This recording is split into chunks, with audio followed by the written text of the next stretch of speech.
வணக்கம். ஆகாஷ்வாணி புதுச்சேரி செய்திச் சுருக்கம் வாசிப்பவர் ஆதவன். புதுச்சேரி மாநிலத்திற்கு வரும் 1ஆம் தேதி பிரதமர் திரு நரேந்திர மோடி வருகை தந்து பொதுக்கூட்டத்தில் பங்கேற்று பல்வேறு நலத்திட்டங்களை அறிவிக்க உள்ளார். இந்நிலையில் பாஜக மாநில நிர்வாகிகளின் ஆலோசனைக் கூட்டம் லாஸ்பேட்டை ஹெலிபேட் மைதானத்தில் நேற்று நடந்தது.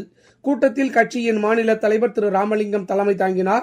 பாஜக மேலிட பொறுப்பாளர் திரு நிர்மல்குமார் சூரானா பங்கேற்று பிரதமர் வருகையை முன்னிட்டு மேற்கொள்ள வேண்டிய பணிகள் குறித்து பல்வேறு ஆலோசனைகளை வழங்கினார். புதுச்சேரி பல்கலைக்கழக சுற்றுலாத்துறை சார்பில் கல்வி நிறுவனங்கள், தொழிற்சாலைகள் சந்திப்பு நிகழ்ச்சி அகன்ஷா என்ற பெயரில் பல்கலைக்கழகத்தில் நடந்தது.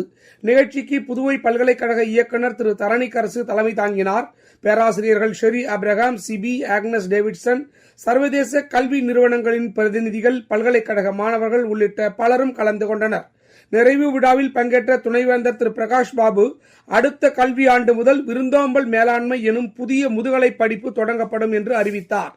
வரும் சட்டமன்ற தேர்தலுக்கான தொகுதி பங்கீடு குறித்து சென்னை அண்ணா அறிவாலயத்தில் திமுக சார்பில் நாடாளுமன்ற உறுப்பினர் திரு டி.ஆர். பாலு தலைமையிலான 7 பேர் கொண்ட குழு மனிதநேய மக்கள் கட்சியுடனான தொகுதி பங்கீடு குறித்து பேச்சுவார்த்தை இன்று நடைபெற்றது. மதிமுகவுடன் பேச்சுவார்த்தை நடைபெறவுள்ளது. திருவண்ணாமலை மாவட்டத்தில் துறிஞ்சாபுரம் ஊராட்சியில் உள்ள 1500 ஆண்டுகள் பழமை வாய்ந்த அபிதகுஜாம்பாள் சமேத அம்பலவான கூத்தாண்டவர் மற்றும் ஸ்ரீ ரேணுகாம்பாள் அம்மன் திருக்கோவில் கும்பாபிஷேகம் வெகு விமர்சையாக நடைபெற்றது.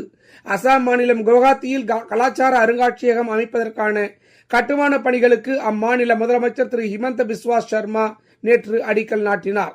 சிங்கப்பூர் ஸ்மாஷ் டேபிள் டென்னிஸ் போட்டியில் இந்தியாவின் ஆகாஷ்பால், ஆஸ்திரேலியாவின் மின்யூங் ஜி இணை காலிறுதிக்கு முந்தைய சுற்றுக்கு முன்னேறியுள்ளது. நேற்று நடைபெற்ற கலப்பு இரட்டையர் பிரிவில் இந்த இணை சிலியின் கோமேஸ் ஒர்டேகா இணையை வென்றது. இத்துடன் இந்த செய்திச் சுருக்கம் நிறைவு பெறுகிறது.